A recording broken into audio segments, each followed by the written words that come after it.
بسم اللہ الرحمن الرحیم۔ السلام علیکم ورحمۃ اللہ وبرکاتہ۔ ایک مسافر شہر میں داخل ہوا، اس کے چہرے سے پریشانی ٹپک رہی تھی۔ اس نے کسی سے راستہ پوچھا اور مسجد نبوی میں پہنچ گیا۔ وہاں اللہ کے رسول صلی اللہ تعالی علیہ وآلہ وسلم اپنے صحابہ کرام رضی اللہ تعالی عنہم کے ساتھ تشریف فرما تھے۔ یہ آگے بڑھا، سلام کیا اور عرض کی، یا رسول اللہ صلی اللہ علیہ وآلہ وسلم، مسافر ہوں، دور سے آیا ہوں، مدینے میں میرا کوئی واقف نہیں، یعنی میرے پاس ٹھکانے کی جگہ نہیں، میری مدد فرمائیں۔ آپ صلی اللہ تعالی علیہ وآلہ وسلم نے اس وقت ازواج مطہرات سے معلوم کرایا کہ گھر میں کچھ کھانے کے لیے ہے۔ سب بیویوں کی طرف سے جواب ملا، آج فاقہ ہے۔ آپ صلی اللہ تعالی علیہ وآلہ وسلم صحابہ رضی اللہ تعالی عنہم کی طرف متوجہ ہوئے اور فرمایا، کوئی ہے جو اللہ کے اس بندے کو مہمان بنائے؟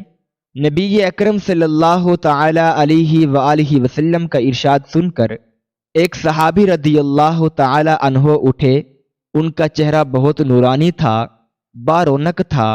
انہوں نے عرض کیا، یا رسول اللہ صلی اللہ علیہ وآلہ وسلم، مہمان کو میں اپنے ساتھ لے جاؤں گا۔ یہ کہہ کر وہ فوراً گھر گئے، بیوی کو مہمان کی آمد کی اطلاع دی اور پوچھا، گھر میں کھانے کے لیے کچھ ہے؟ بیوی نے جواب میں بتایا، بچوں کے لیے تھوڑا سا کھانا پکا ہے، اس کے سوا گھر میں کھانے کی کوئی چیز نہیں۔ ان صاحب نے کہا، کوئی بات نہیں، بچوں کو بہلا کے سلا دو، جب وہ سو جائیں تو ہم ان کا کھانا مہمان کے آگے رکھ دیں گے، تم چراغ درست کرنے کے بہانے اس کو بجھا دینا، اندھیرے میں مہمان کھانا کھاتا رہے گا، ہم اس کے ساتھ بیٹھ کر یوں ہی منہ چلاتے رہیں گے، اس طرح مہمان کا پیٹ بھر جائے گا۔ غرض انہوں نے اسی طرح کیا، بچوں کو بہلا پھسلا کر سلا دیا، کھانا مہمان کے سامنے رکھا اور چراغ بجھا دیا۔ اس طرح صرف مہمان نے کھانا کھایا، وہ دونوں بھی بھوکے رہے۔ مہمان کھانا کھا کر سو گیا۔ صبح ہوئی، یہ صحابی رضی اللہ تعالی عنہ حضور نبی کریم صلی اللہ علیہ وآلہ وسلم کی خدمت میں پہنچے تو آپ صلی اللہ علیہ وآلہ وسلم نے ان سے فرمایا، رات تم نے اپنے مہمان کے ساتھ جو سلوک کیا اللہ تعالیٰ کو بہت پسند آیا، چنانچہ اللہ تعالیٰ نے یہ آیت نازل کی ہے، یعنی وہ لوگ اپنے اوپر دوسروں کو ترجیح دیتے ہیں اگرچہ ان پر تنگی فاقہ بھی ہو۔ آپ صلی اللہ تعالی علیہ وآلہ وسلم کا یہ ارشاد سن کر صحابی رضی اللہ تعالی عنہ کی خوشی کا کوئی ٹھکانہ نہ رہا، جس کی تعریف خود باری تعالیٰ کر دے، اس کی خوش قسمتی میں کیا شک رہ جاتا ہے۔ ایک روز یہی صحابی رضی اللہ تعالی عنہ آپ صلی اللہ تعالی علیہ وآلہ وسلم کی خدمت میں حاضر تھے کہ آیت نازل ہوئی، یعنی ہرگز ثواب نہیں ملے گا جب تک کہ اپنی عزیز ترین دولت اللہ کی راہ میں خرچ نہ کرو۔ اس وقت یہ صحابی رضی اللہ تعالی عنہ مسجد نبوی کے سامنے ایک وسیع اور سرخیز باغ کے مالک تھے۔ باغ تھا بھی بہت پرفضا، اس میں ایک کنواں بھی تھا، اس کا نام بیرہا تھا۔ کنویں کا پانی بہت صاف اور شریں تھا۔ حضور صلی اللہ تعالی علیہ وآلہ وسلم اس کنویں کا پانی بہت شوق سے پیا کرتے تھے۔ مدینے میں اس قسم کی جائیداد بہت بڑی نعمت تھی، لیکن نبی اکرم صلی اللہ تعالی علیہ وآلہ وسلم کا یہ ارشاد سن کر یہ صحابی رضی اللہ تعالی عنہ اٹھے اور عرض کیا، یا رسول اللہ صلی اللہ تعالی علیہ وآلہ وسلم، میری محبوب ترین چیز یہ باغ ہے، میں اس باغ کو اللہ کے راستے میں دیتا ہوں، اور اگر یہ بات چھپ سکتی تو میں اس بات کو ظاہر نہ کرتا، یعنی چھپا کر اللہ کی راہ میں دیتا۔ ان کی بات سن کر آپ صلی اللہ تعالی علیہ وآلہ وسلم کا چہرہ مبارک چمک اٹھا، انہیں دعا دی اور فرمایا تو پھر اس کو اپنے رشتہ داروں میں تقسیم کر دو۔ انہوں نے فوراً باغ اپنے رشتہ داروں میں تقسیم کر دیا۔ یہ صحابی رضی اللہ تعالی عنہ جن کے یہ دو واقعات آپ نے پڑھے، حضرت ابو طلحہ زید بن سہل انصاری رضی اللہ تعالی عنہ تھے۔ آپ رضی اللہ تعالی عنہ کا تعلق خزرج کے ایک خاندان سے تھا۔ اس خاندان کو آپ صلی اللہ تعالی علیہ وآلہ وسلم نے انصار کے سب گھرانوں سے بہتر قرار دیا تھا۔ اس خاندان کا نام بنو نجار تھا۔ اسلام لانے سے پہلے یہ بت پرست تھے۔ لکڑی کا ایک بت انہوں نے اپنے گھر میں رکھا ہوا تھا، اس کی عبادت کرتے تھے۔ خوب کھانے پینے کے شوقین تھے اور اس قسم کی محفلوں میں شریک رہتے تھے۔ اس زمانے میں انہوں نے بنو نجار کی ایک بیوہ خاتون ام سلیم رضی اللہ تعالی عنہا کو نکاح کا پیغام دیا۔ ام سلیم رضی اللہ تعالی عنہا اس وقت تک مسلمان ہو چکی تھی۔ اسلام کی روشنی مدینہ میں تیزی سے پھیل رہی تھی۔ حضرت مصعب بن عمیر رضی اللہ تعالی عنہ کو اللہ کے نبی صلی اللہ علیہ وآلہ وسلم نے دین کی تعلیم کے لیے مدینہ بھیجا ہوا تھا۔ ان کی کوششوں سے دین تیزی سے پھیل رہا تھا۔ ام سلیم رضی اللہ تعالی عنہا کے ہاں اس وقت ایک بچہ پہلے خاوند سے تھا۔ بچے کا نام حضرت انس بن مالک رضی اللہ تعالی عنہ تھا۔ ام سلیم رضی اللہ تعالی عنہا بچے کی پرورش کر رہی تھی۔ حضرت انس رضی اللہ تعالی عنہ شعور کی عمر کو پہنچ چکے تھے، اس لیے ام سلیم رضی اللہ تعالی عنہا کے لیے نکاح کرنے میں کوئی رکاوٹ نہیں تھی۔ لیکن انہوں نے ابو طلحہ زید کو یہ جواب بھیجا، میں تو اللہ کے سچے رسول حضرت محمد صلی اللہ علیہ وآلہ وسلم پر ایمان لا چکی ہوں۔ تم پر افسوس ہے کہ لکڑی کے بتوں کو پوجتے ہو جو کسی کو نفع یا نقصان نہیں پہنچا سکتے۔ میں ایک اللہ کی عبادت کرتی ہوں اور تم بتوں کے پجاری، میرا تم سے نکاح کیسے ہو سکتا ہے؟ ام سلیم رضی اللہ تعالی عنہا کی باتیں ابو طلحہ کے دل میں اتر گئیں۔ کچھ دن غور کرتے رہے، پھر ام سلیم رضی اللہ تعالی عنہا کے پاس آ کر اسلام قبول کیا۔ ام سلیم رضی اللہ تعالی عنہا کو ان کے اسلام قبول کرنے سے اتنی خوشی ہوئی کہ فوراً کہہ اٹھیں، میں تم سے نکاح کرنے کے لیے تیار ہوں، دنیاوی مہر معاف کرتی ہوں اور اپنا مہر تمہارا اسلام مقرر کرتی ہوں۔ اس کے بعد ام سلیم رضی اللہ تعالی عنہا نے بیٹے سے فرمایا، اب تم ان سے میرا نکاح کر دو۔ چنانچہ حضرت انس رضی اللہ تعالی عنہ نے اپنی ماں کا نکاح حضرت ابو طلحہ زید رضی اللہ تعالی عنہ سے پڑھا دیا۔ وہ فرمایا کرتے تھے، میری والدہ کا نکاح ابو طلحہ سے عجیب مہر پر ہوا۔ نبوت کے 13ویں سال حضرت ابو طلحہ مکہ جا کر آپ صلی اللہ علیہ وآلہ وسلم سے بیعت ہوئے۔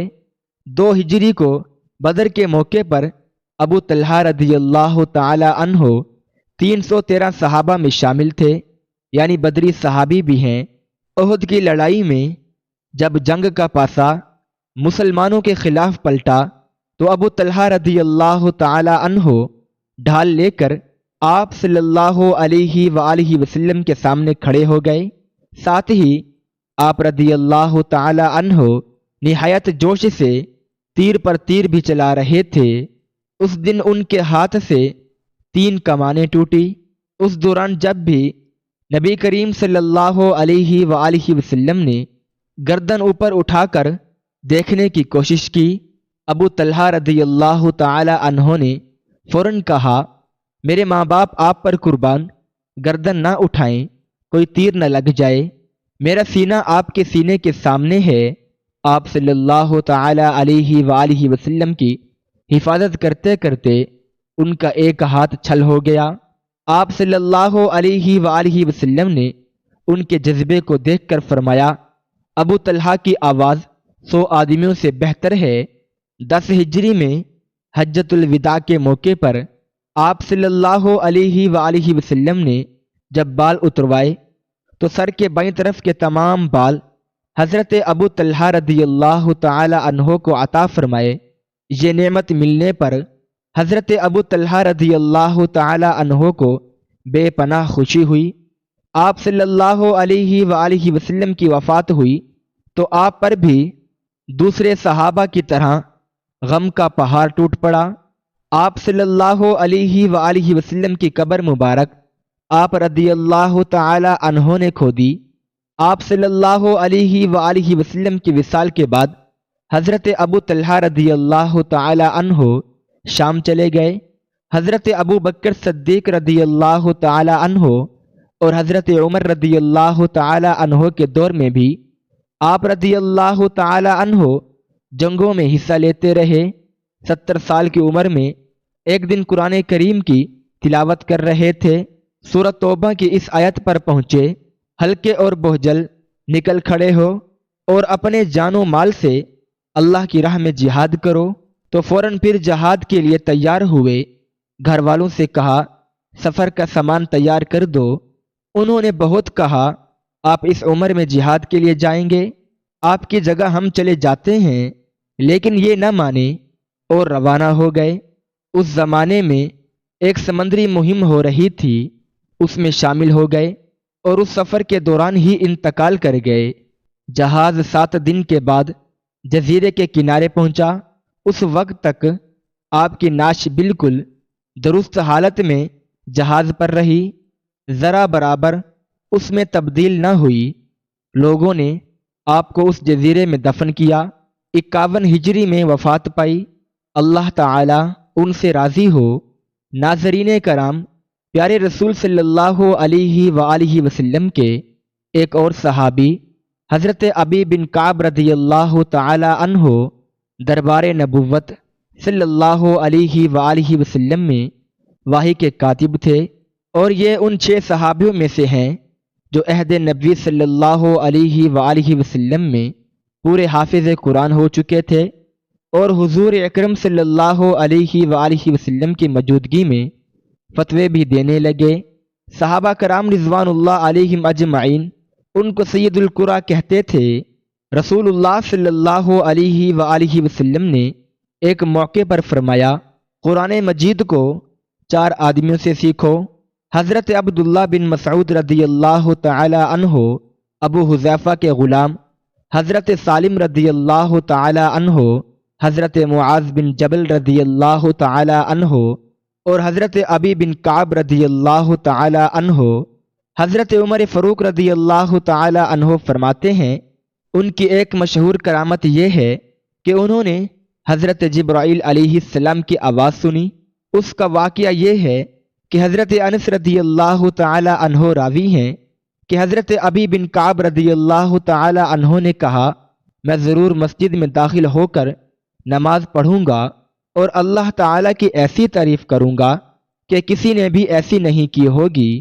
چنانچہ وہ نماز کے بعد جب اللہ کی حمد و ثنا کے لیے بیٹھے تو انہوں نے ایک بلند آواز اپنے پیچھے سنی کہ کوئی کہہ رہا ہے، اے اللہ، تیرے ہی لیے تعریف ہے، کل کی کل، اور تیرے ہی لیے بادشاہی ہے، تمام کی تمام، اور تیرے ہی لیے بھلائی ہے، سب کی سب، اور تیرے ہی طرف تمام معاملات لوٹتے ہیں، ظاہر بھی اور باطنی بھی، تیرے ہی لیے تعریف ہے، یقیناً تو ہر چیز پر قدرت والا ہے۔